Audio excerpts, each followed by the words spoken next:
gracias. Buenos días. Yo voy a reivindicar a mi club de Rosario, que es Rosario Sulfat. Con perdón de los amigos leprosos. En principio, a mí me toca, por pedido de mi querido amigo Juan Venecia, presentar a Ricardo Sánchez, que es un amigo también. Con lo cual voy a... Y cuando Juan me pidió que lo presente a Ricardo, me dijo que, bueno, tratara de ponerlo en un contexto, la presentación. Con lo cual me he tomado el atrevimiento de desarrollar algunas muy breves ideas, porque el expositor y especialista en el tema es Sánchez. Pero bueno, yo cuando pienso en este tema del transporte, la infraestructura, la integración regional en la región América del Sur especialmente, siempre pienso en aquel proverbio que dice que todos los caminos conducen a Roma. Y que sin embargo, yo siempre digo que no podríamos afirmar que demasiadas rutas, puentes, pasos de frontera y vías navegables nos conduzcan hoy a una verdadera integración regional, y en particular a la integración de América del Sur. Sabemos que el transporte juega un rol primordial en la construcción de los procesos de integración, en el acercamiento de los pueblos y el abastecimiento de la producción de origen a destino. Y la infraestructura se presenta en ese escenario como la otra cara de la moneda. Una infraestructura eficiente facilita el comercio y las condiciones para el desarrollo económico y social, así como también la competitividad de las economías. Si se piensa en una opción de desarrollo regional a través del comercio exterior como eje, se pone en foco de inmediato la problemática pendiente de la precaria infraestructura de transporte, la cual debe actuar como conexión entre las distintas regiones dentro de cada país y entre países. Asimismo, existe una relación directa entre el estado de la infraestructura vinculada al transporte y los costos del comercio exterior de un país. Esa ecuación negativa no debe medirse solo en términos numéricos, dado que en un contexto en el cual la infraestructura no responde a las necesidades básicas de la operatividad para los servicios de transporte, se crean focos de ineficiencia en toda la cadena logística, que impide concretar el objetivo esencial de los mismos, que en síntesis es tratar de cumplir los tránsitos de origen a destino en tiempo y forma. Desde el punto de vista de la decisión política, mantener ineficientes condiciones de infraestructura vinculadas al transporte significa, aunque sea por omisión, no priorizar los procesos de integración nacional ni apoyar las economías regionales del país y aún menos la integración subregional. Son requisitos esenciales entonces la decisión política y el control eficiente del Estado, una mayor participación del sector privado empresario y gremial, en un proceso donde son estos últimos los usuarios quienes realmente conocen las operatorias del día a día y pueden hacer grandes aportes para alcanzar soluciones. Pero no podríamos considerar que el análisis de la problemática de transporte en cualquiera de sus modos sea completo si solo tenemos en cuenta la infraestructura y no consideramos aquellos factores blandos, pero de alto impacto en la agilización de las operaciones, tanto como la infraestructura, como por ejemplo la superposición normativa, el no cumplimiento de las normas, la burocracia, sobre todo la enorme burocracia que hay dentro de la región, dentro del proceso del Mercosur me refiero, el incipiente avance o aplicación de los avances en la tecnología. Entonces, en ese desafío, y además si tenemos en cuenta, por ejemplo, que en la región, sobre todo en Brasil y Argentina, el transporte terrestre significa o explica casi el 60% en Brasil y el 80% en Argentina, o más del 80%. Entonces, para lograr un sistema de transporte intermodal que reduzca la negativa competencia entre los diferentes modos y los lleve a comprender que en la complementariedad todos ganan y fundamentalmente gana el país y la región, en ese sentido vamos a escuchar al licenciado Sánchez dentro del tema de desarrollo de transporte hidroviario en el Mercosur. Muchas gracias, Ricardo, por estar con nosotros. Buenos días a todos.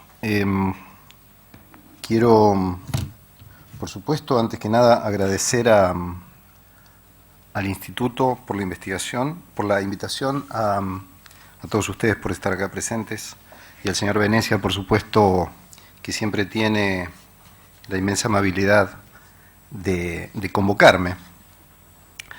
La mención al Club de Mis Amores no es accidental cuando hablamos del transporte fluvial.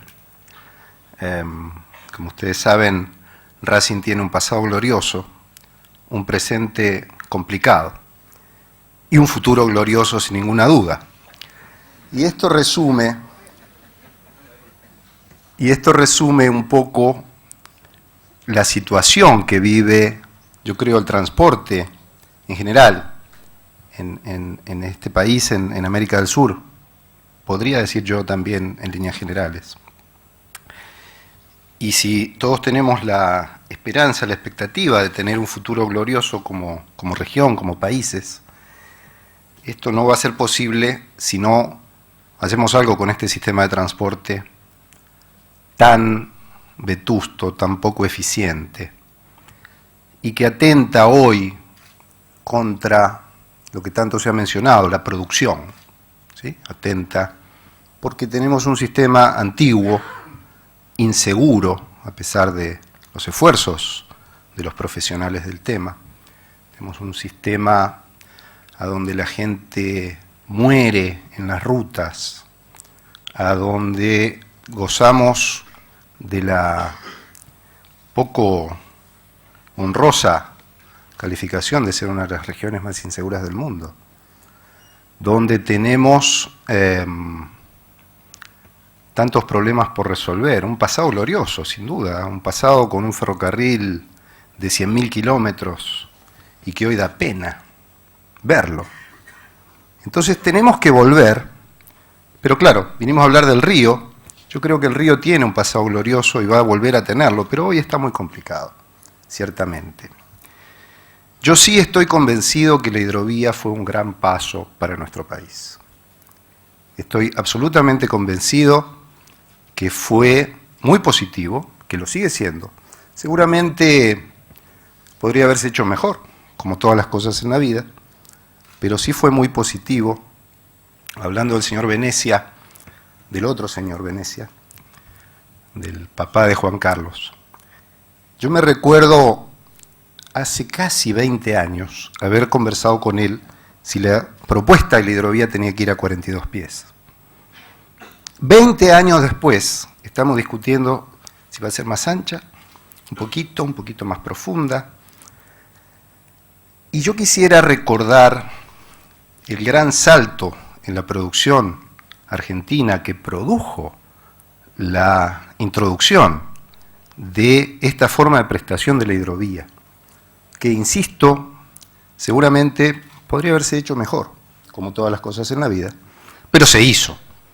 Como decía alguien que sabía, argentinos a las cosas, bueno, esa cosa se hizo, podría haberse mejorado, se profundizó un poco, nunca se amplió mucho la solera, seguramente va a haber que hacerlo en el futuro, porque obviamente que estamos frente a una congestión, digamos, es decir, a un uso ya extremo que está empezando a traer problemas con la seguridad, cosa que no podríamos permitir de ninguna forma, ni por las personas ni por la carga transportada.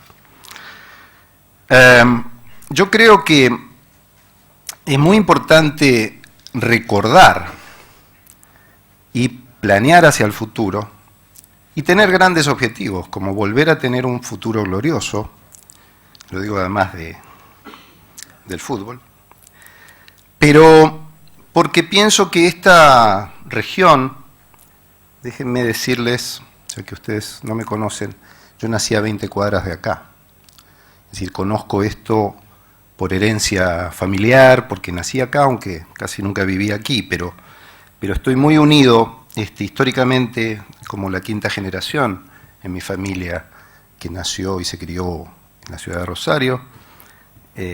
Yo ya no duré mucho y mis hijos ya son ciudadanos del mundo. Es porque este es el futuro que aquellos abuelos pensaban, había que trabajar, había que esforzarse, había que estudiar, y eso fue lo que nos enseñaron, eso fue lo que hicimos, y eso fue lo que permitió que muchas familias y este gran país en su momento se forjara un gran destino como el que tuvo y el que estoy seguro que va a volver a tener, sin ninguna duda. Y esta región, que es la cuna de la bandera, pero también yo creo es la cuna del progreso, porque obviamente nos dejó un gran progreso en lo económico, pero también un gran progreso en lo político, en lo social, en lo cultural, en los valores educativos, como mencionaba recién. Y esa gran riqueza y ese afán de progreso y de esfuerzo estuvo indisolublemente unido al río Paraná, al río Paraguay, obviamente a todos los ríos navegables de la región, pero en particular a esta parte, a la plena inserción del país en el mundo sin cortapisas, sin obstáculos artificiales, más los que nos pone la naturaleza, para poner a disposición del progreso del país y de su gente aquellas verdaderas ventajas competitivas que tuvimos y que tenemos, y que seguramente vamos a volver a explotar de una manera más racional. Esas ventajas que solventaron ese enorme progreso que supo tener el país en buena parte del siglo XX y que, insisto, tiene hoy y va a tener hacia el futuro. Tenemos que ir claramente, como se ha dicho, hacia la diversificación productiva, ninguna duda. Y eso se logra con inteligencia, la hay. Eso se logra con inversiones. Inversiones estamos fallando un poco, pero no por que no haya con qué hacer las inversiones. Hay que asignar los recursos que hay, que son crecientes en una economía que crece, obviamente, para ir hacia apoyar esa diversificación productiva, esa mayor productividad, que son nuestros desafíos de hoy y de mañana.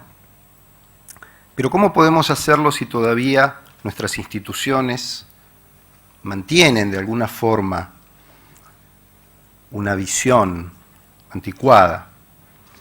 Estamos tratando de usar herramientas del siglo XIX para tratar problemas del siglo XXI.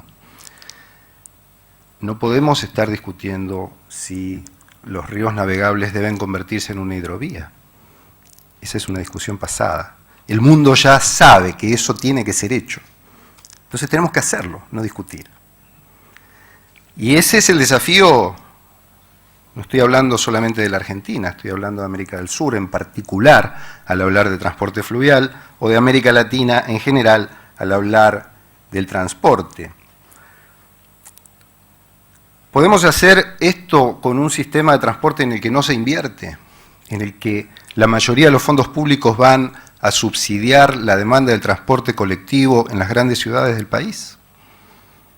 No, tenemos que invertir, tenemos que cambiar el orden del subsidio. Obviamente, hay que ayudar al que necesita. Pero yo soy funcionario internacional, vengo a Argentina y pago el mismo boleto de colectivo que una persona que cobra $1 por día. Obviamente, está bien subsidiar, pero el sentido del subsidio tiene que ser hacia el que lo necesita, no hacia mí, ni a todas las personas como yo que no necesitan el subsidio. Y todo ese dinero se debe volcar a la inversión en transporte, a lograr un sistema de transporte moderno, con innovación, con integración tecnológica, porque cuando digo que estamos pensando usar herramientas del siglo XIX para problemas del siglo XXI, digo que seguimos pensando en el río como si el río no tuviera que ver con los ferrocarriles, como si no tuviera que ver con los camiones, como si no tuviera que ver con los aviones. No podemos seguir pensando el sistema logístico ni del país ni de la región en términos modales. Hoy tenemos el problema, y acá estamos hablando del transporte fluvial, pero no se puede seguir pensando el transporte fluvial sin pensar en el transporte marítimo, en la integración con el territorio, en los ferrocarriles, etc. Esa forma de aproximarse a los problemas del transporte desde la visión de los modos es una visión del siglo XIX. Y yo creo que los problemas que tenemos hoy exigen soluciones de hoy. Por eso me pregunto, me hago muchas preguntas, si el problema es financiero. Yo creo que no.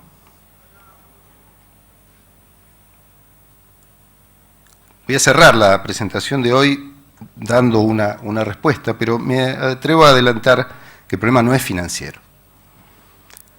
El complejo cerealero oleaginoso aporta unos 10.000 millones de dólares al año en ingresos para el Estado, por fuera de del impuesto a la renta, ¿verdad?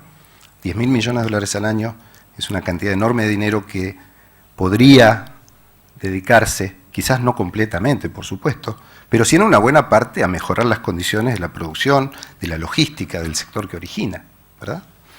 Y eso me parece una verdad tan elemental que se puede discutir con todo el mundo, por supuesto, pero que no admite mayores controversias. Entonces yo creo que la solución es situar al transporte y a la logística en el centro de la agenda política.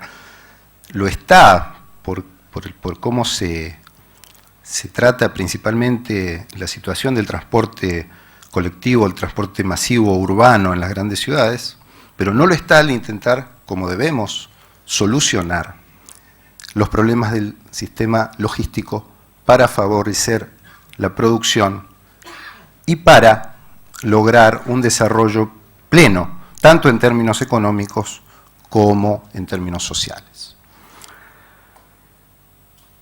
Soy funcionario de Naciones Unidas. Nuestra definición del desarrollo es una definición completa, integrada. Nunca jamás un funcionario de Naciones Unidas va a hablar del desarrollo económico o apenas del crecimiento, va a hablar del desarrollo pleno a nivel económico, con integración social y con inclusión social. De eso no hay ninguna duda. Y creemos y compartimos que para eso es necesario recuperar la noción de la importancia de los servicios de apoyo a la producción, dentro de los cuales la energía y el transporte son los elementos centrales, y convertirlos en el eje de esa agenda del desarrollo que muchos países en América Latina todavía tienen hoy pendientes. Y para ello es preciso concertar una visión acerca de estas cuestiones, hacia dónde queremos llevar el desarrollo de este país, cómo lo vamos a apoyar, cuál es la logística que necesitamos, cuáles son los incentivos a darle al sector privado, cuál es la protección justa a darle al sector del trabajo, por supuesto.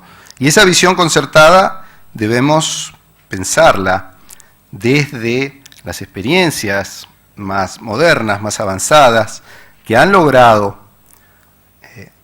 hacer realidad esta frase de el apoyo efectivo desde el servicio de la logística, la energía, etcétera, a la producción y con ello a la justicia social, sin ninguna duda.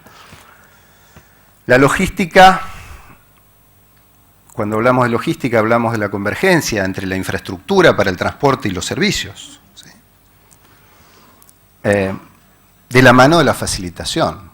Hoy escuchaba al director del puerto de Santa Fe pidiendo apenas una resolución tan simple como permítanme hacer, ¿sí? Eso es facilitación, no podemos estar 1 año y medio esperando una cosa así, ¿verdad? Parece elemental, y como eso, hay tantas cosas. Les voy a mostrar después el efecto que esto tiene en el costo total, vía el aumento innecesario del costo logístico, que atenta definitivamente contra la producción y contra la diversificación productiva, ¿sí?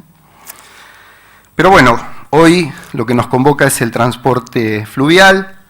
En América Latina, o en América del Sur en particular, está claro que no es fácil hablar de transporte fluvial, entre otras cosas, porque nuestros ríos nos muestran muchas realidades, ¿sí?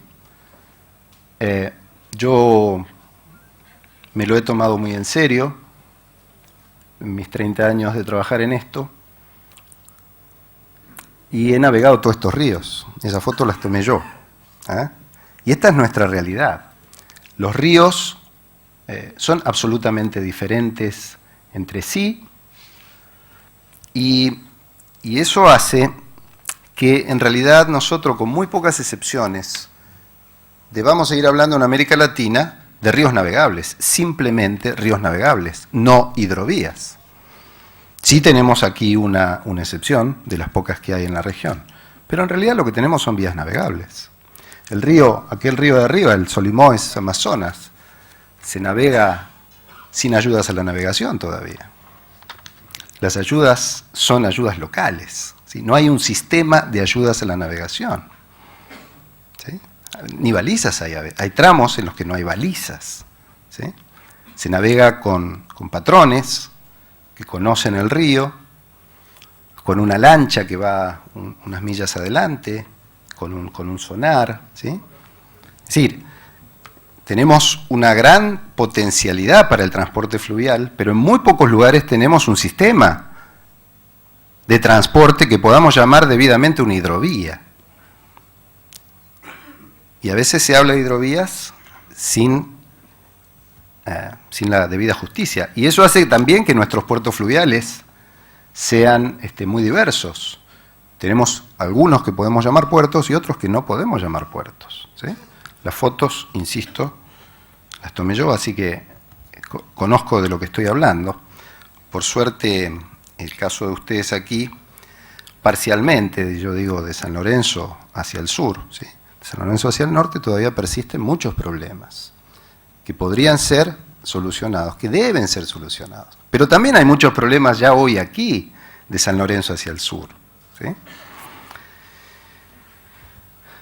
Déjenme, no sé qué pasa, que esto no avanza. Y la realidad es que nuestros ríos hoy, aún siendo hidrovías en algunos casos, todavía no se han transformado en esas verdaderas autopistas que deben ser.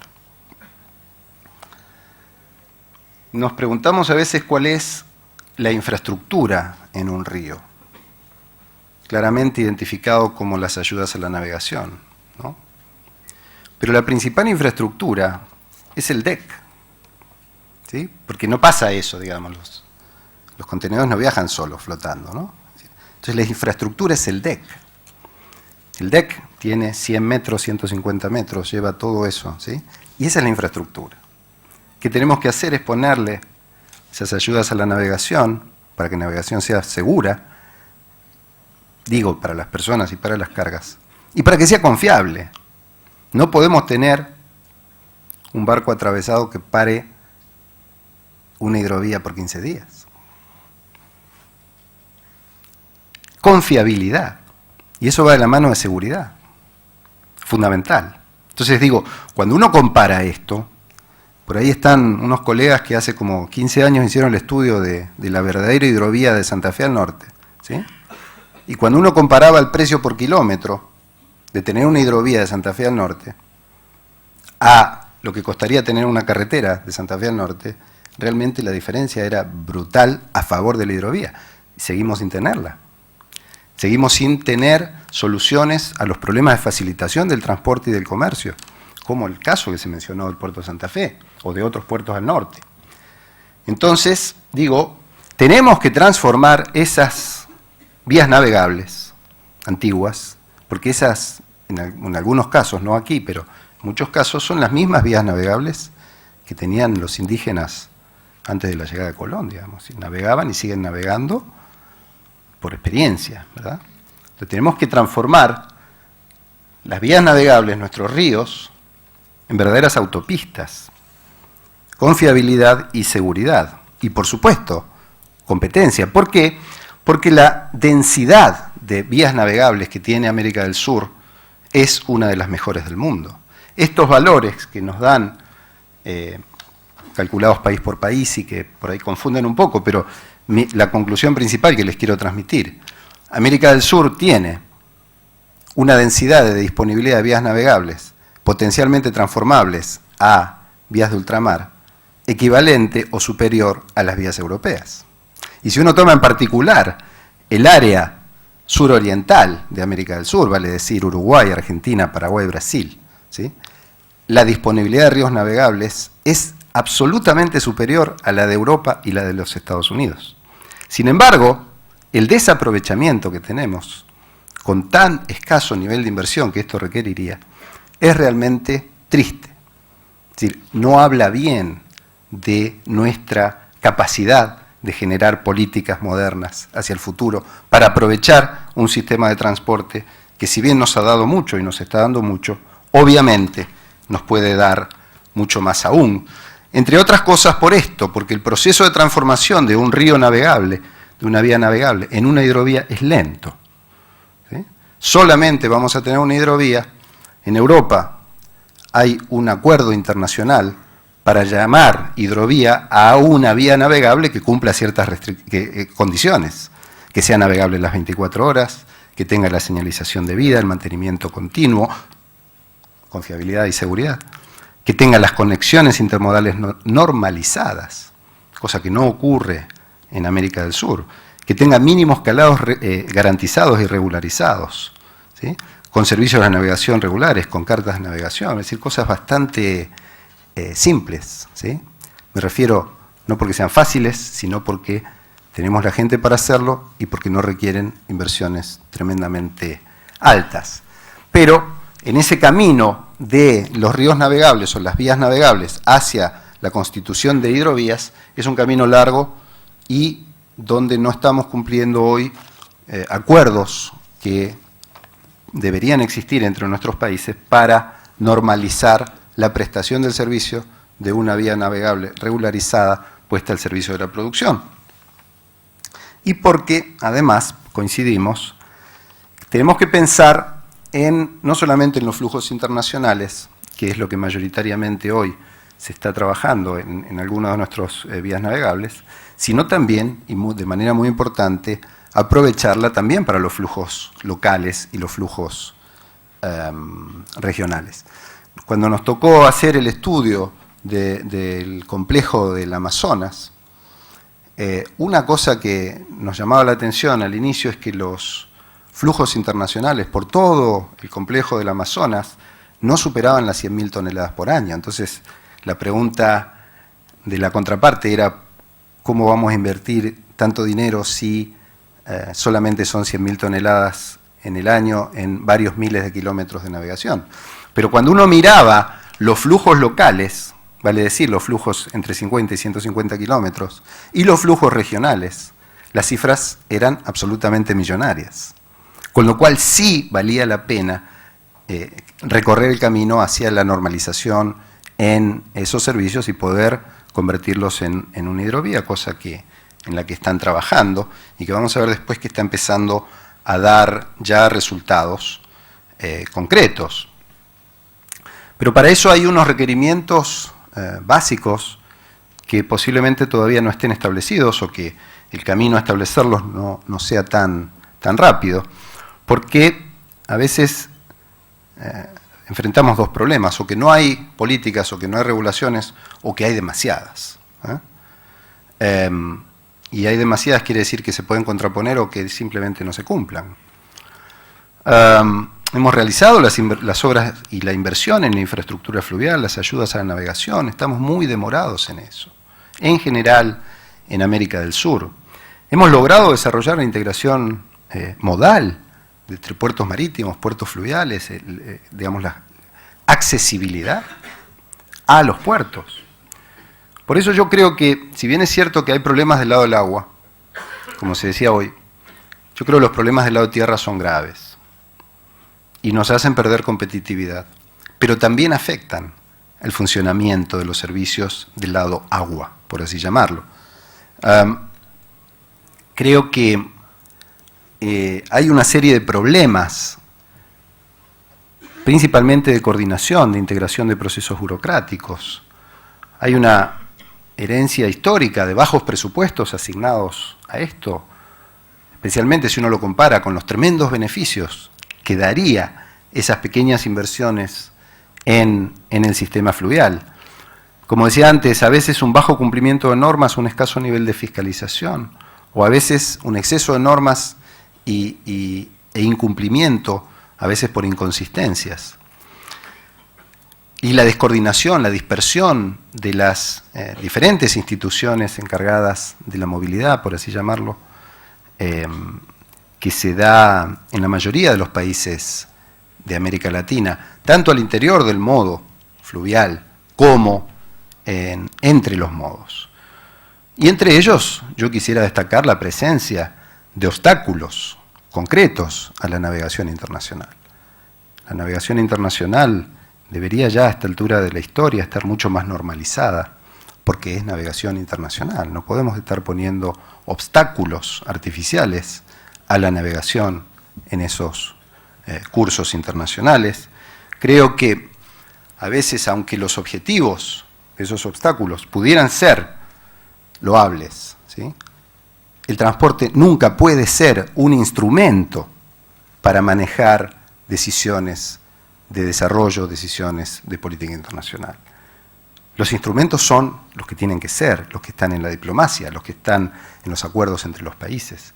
Pero no se puede transformar al transporte y a las políticas de transporte en instrumentos que no sean otros que el apoyo a la producción. Y a ser más eficientes, ¿eh?, y a generar más trabajo, obviamente.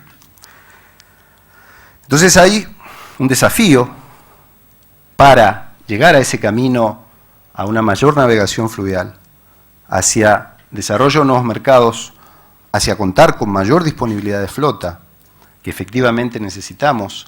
Capital humano, hay tremendos problemas en el mundo con disponibilidad de capitanes. Les voy a mostrar después los datos en Europa. La situación es crítica, no hay patrones para navegar en los ríos. Estamos en una situación, el transporte marítimo pasa también. Hace falta promover la formación de oficiales y de marinos, tanto para el transporte fluvial como para el transporte marítimo. Mejorar esa imagen antigua que tiene todavía la navegación fluvial en algunos países, en algunos sectores, y principalmente los dos elementos más críticos, yo creo. Uno es el apoyo a la infraestructura, la integración logística al interior de los países y entre los países de la región, y el desarrollo de instituciones modernas que pudieran coordinar, que pudieran actuar con una visión integrada, con una visión de las necesidades del transporte y de la logística hacia la producción, y no con esas visiones parciales, estancas, que por lo general uno encuentra en los países de América Latina. Me voy a apurar porque sé que estoy muy demorado, pero nosotros creemos que existe la necesidad de mejorar principalmente la infraestructura fluvial, los servicios que se están prestando, el funcionamiento de los mercados, la reducción de emisiones, que es un tema que la falta de renovación tecnológica está dejando al transporte por agua en desventaja con el transporte por tierra. Esto es una cuestión que hay que pensarla muy seriamente. Hoy en Europa el transporte automotor camionero emite menos CO2 que el transporte por agua. Y esto que siempre hemos repetido por años y años de las ventajas ecológicas del transporte por agua, al no producirse la renovación tecnológica necesaria, la estamos empezando a perder también. Y este es un tema de mucha preocupación, no solo por la emisión de los óxidos de los óxidos de carbono, sino también por las emisiones de los sulfuros y por las emisiones de los derivados de los nitrógenos, digamos. A donde el transporte por agua está teniendo una performance extremadamente baja, que nos está empezando a dejar sin ese argumento que siempre tuvimos. Somos más ecológicos, ¿sí? Capital humano, de lo que hablé, por supuesto, en la protección a los derechos y a las obligaciones de los trabajadores y del sector empresario. Y lo más difícil, yo creo, la integración de la navegación interior en las cadenas logísticas multimodales. Y no quiero tampoco evitar mencionar que hacia el final vamos a tener en algún momento que hacer verdad aquella declamada intención de ir a la integración regional. Es decir, necesitamos soluciones al interior de nuestros países, pero esas soluciones tienen que ser soluciones consensuadas y de mutuo respeto con los países vecinos. No voy a poder detenerme mucho en nuestro trabajo sobre los alcances de esta estrategia regional de navegación interior en la que estamos trabajando. Sí, solamente hacer el adelanto, que tiene 3 dimensiones: la dimensión, como dijimos, regional, la nacional y la local, para lo cual se identifican temas claves, factores críticos y el valor agregado que nos dejaría esto en cada una de esas dimensiones, cada uno de esos ámbitos. No voy a poder, como les decía ahora por cuestiones de tiempo, hablar de cada uno, porque eso llevaría bastante más tiempo, pero sí que sepan que este es un trabajo que estamos haciendo con mucho ímpetu en nuestro equipo de trabajo. Una cosa que quiero rescatar es que los países están empezando a tomar conciencia, están empezando a trabajar activamente en darle más importancia al transporte fluvial. Fíjense ustedes cómo cambió la participación del transporte fluvial en las exportaciones totales en varios países de América del Sur, tanto en valor como en volumen. Fíjense ustedes que, salvo en Perú, que hubo una caída del volumen, pero sí un aumento del valor, fíjense ustedes solamente en 4 años lo que han empezado a lograr otros países de América del Sur. Los números los están viendo ustedes, no los voy a repetir yo, pero sí, digamos que en estos 4 años hemos notado un incremento del 27% en este conjunto de países de la participación del transporte fluvial en la cadena internacional, ¿sí? En países incluso con menos tradición que la que tiene la Argentina. E incluso una cosa interesante es que, aunque módica, pero hay una mejora también en el valor de los productos transportados por agua, en particular por la navegación interior. Un ejemplo de cómo se afecta, digamos, fíjense ustedes, de un estudio que hicimos nosotros hace poco sobre las ineficiencias logísticas de una cadena en particular en Paraguay, cómo, no sé qué pasó acá, pero no sé por qué no se ve, no sé por qué no se ven los títulos, ¿eh? Pero si uno suma las ineficiencias logísticas que tiene una cadena de exportación, muy importante en este caso para este país, para el Paraguay, la mayoría de esas ineficiencias logísticas provienen del último, lastimosamente no tiene el título, pero es la parte fluvial, digamos, ¿sí? El que más aporta a la ineficiencia logística es los problemas en el transporte fluvial. Este es un caso, lo presento porque es un caso que hemos estudiado rigurosamente y pensamos que es demostrativo de la situación en general y nos da una idea de cuánto se podría ganar al solucionar los problemas en el transporte fluvial, porque cada un 1% de lo que vemos ahí, en este caso 7.5, es una ganancia directa en competitividad cuando uno lo mejora, ¿sí? Esto lo que significa es que de la suma del valor de exportación más el valor de la logística hasta el destino final, ¿sí?, un 1% es baja en el precio del producto puesto en destino y por lo tanto una mejora directa en términos de competitividad. ¿Cuánto tenemos para ganar? Ahí no sé qué pasó, que no se ven los títulos, pero lo primero son problemas relacionados con la facilitación, de lo que hablaba hoy el señor de Santa Fe, pero lo que más está afectando a esa cadena son problemas en el transporte fluvial.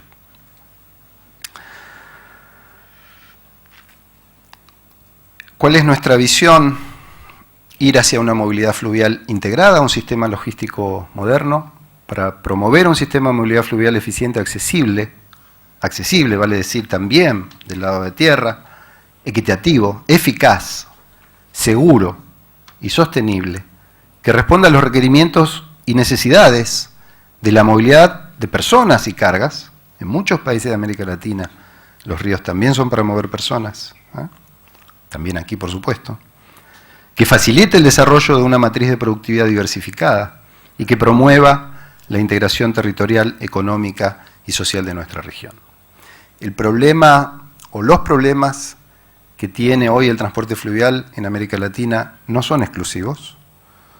También en la Unión Europea se están viendo hoy problemas con el transporte fluvial. Fíjense ustedes que el transporte fluvial, digamos, el modal split del transporte fluvial dentro del total de cargas de la Unión Europea que en el año 2000 era el 6.5%, se ha reducido ligeramente, pero se ha reducido.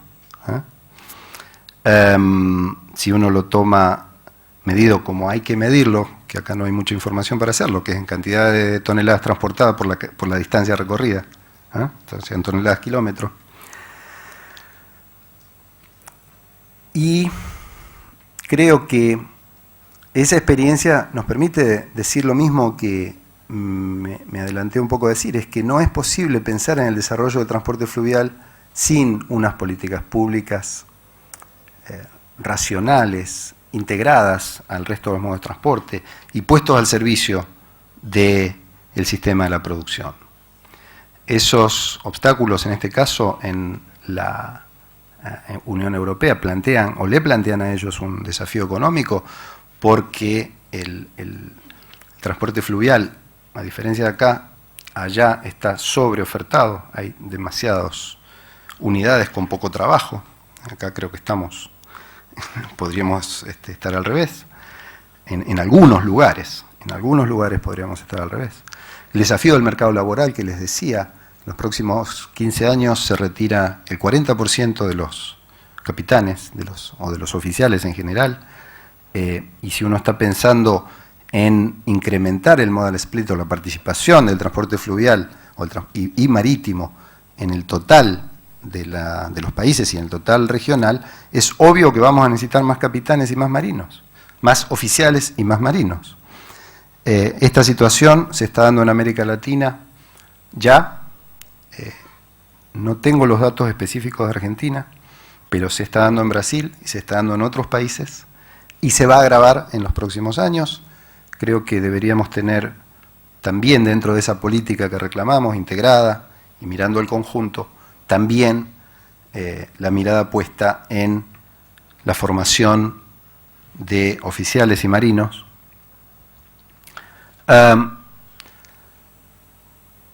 Y también en el desafío ambiental del que les hablaba. Hoy el costo, ya hoy en Europa, el costo del transporte por carretera, medido, el costo externo, digamos, medido por el impacto ambiental, ya está siendo menor. Hoy los camiones que salen de Rotterdam al interior, que compiten con una hidrovía perfectamente establecida desde Rotterdam hacia el interior, ya hoy tienen un menor costo ambiental y de externalidades en general que las barcazas que navegan el Rin y el sistema, digamos, ¿no? Y esto es algo que va a empezar a afectar porque pierden esa ventaja que siempre se tenía y que era un argumento para empujar hacia políticas más proactivas hacia el transporte fluvial. Lo que les decía de la prevalencia de los gases de efecto invernadero, que es lo que siempre se mira, donde el transporte, digamos, claramente hasta ahora el transporte por agua sigue teniendo ciertas ventajas, pero que hay países y cuando están ya las zonas llamadas ECAs, ¿no? Las Environmental Control Areas, donde se está midiendo la emisión de sulfuros, claramente el transporte marítimo y el fluvial en particular están severamente afectados, ¿sí? Esto es algo que tenemos que mirar hacia el futuro. No es un tema que ya se nos esté reclamando, pero que posiblemente pudiera convertirse en el futuro, y yo creo se va a convertir en el futuro, en una alternativa hasta incluso discriminatoria. Entonces, me parece que hay que fijarse, y para eso hace falta renovación tecnológica. Creo que el mensaje en este sentido, ya quiero terminar, es que no es posible hacer estas cosas sin políticas públicas consensuadas, racionales, con objetivos claros, y que tengan cierta sostenibilidad en el tiempo, cosa que tristemente no vemos muy seguido en América Latina. Quisiera también destacar dentro de la experiencia europea la experiencia distinta, digamos, que tiene la acción regional, ¿sí? La acción regional, fíjense ustedes la diferencia entre las dos grandes cuencas europeas, la del Rin y la del Danubio. Una tiene, la primera, una institucionalidad sólida a nivel de acuerdos vinculantes entre los países, la segunda no, y eso ha empujado mucho a que la importancia que tiene desde el punto de vista de las cargas movilizadas y la racionalidad del transporte en el Rin sea superior a la del Danubio. Creo que este es un tema que también debemos tomar en consideración para nuestras propias políticas regionales en América del Sur. Hay un desarrollo de un programa regional muy interesante en la Unión Europea, que ya está en su segunda etapa, que nos podría brindar una experiencia muy relevante para empezar a resolver de otra forma los desafíos que plantea la navegación compartida entre más de un país, entre más de 2 o más países en la navegación fluvial. Esta es una experiencia valiosa. Y quiero terminar sí diciendo que, la frase no es mía, pero sí la he adoptado, el desafío más grande que tiene desarrollar un sistema de transporte moderno, eficiente, complementado, integrado y de alta calidad, no es financiero, principalmente.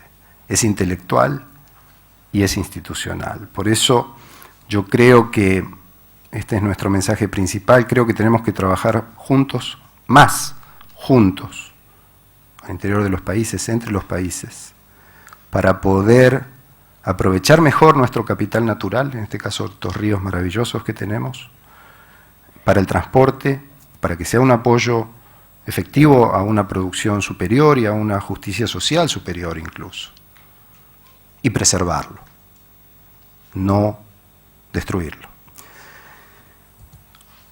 Esto es, les agradezco mucho la oportunidad, la paciencia que me han tenido.